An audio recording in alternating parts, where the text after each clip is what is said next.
ప్రభునందు ప్రియులైన మీకందరికీ యేసుక్రీస్తు ప్రభువారి నామములో శుభవందనాలు తెలియజేస్తూ ఉన్నాం. దైవజనులు బ్రదర్ భక్తి సింగ్ గారి పరిచర్యలో నుండి దైవ మర్మములు మార్చి 31. సర్వలోకమునకు వెళ్ళి సర్వసృష్టికి సువార్తను ప్రకటించుడి.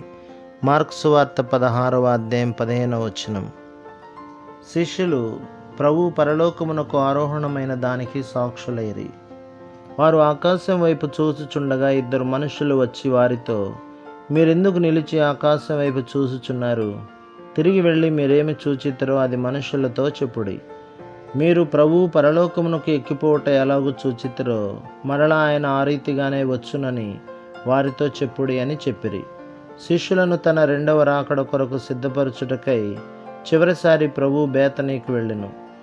ప్రభు 2వ రాకడను గురించి సువార్తలలోనూ పత్రికలలోనూ 365 వచనములున్నవి. ఆయన వచ్చు పర్యంతము ఆయన మరణమును రాకడను జ్ఞాపకము చేసుకొనుటకే ప్రభు దినమున మనము బల్ల చుట్టూ కూడుకొనుచున్నాము. ప్రభు రాకడను మనము జ్ఞాపకము చేసుకొనుచు ఆ రాకడకు సిద్ధపడవలనని అనేకులను మనము హెచ్చరించుచు యేసుక్రీస్తు ప్రభువును గురించిన సువార్తను అనేకులకు ప్రకటించవలెను. ప్రభు మిమ్మును, మీ కుటుంబమును, మీ సంఘములను దీవించి ఆశీర్వదించునుగాక. ఆమేన్.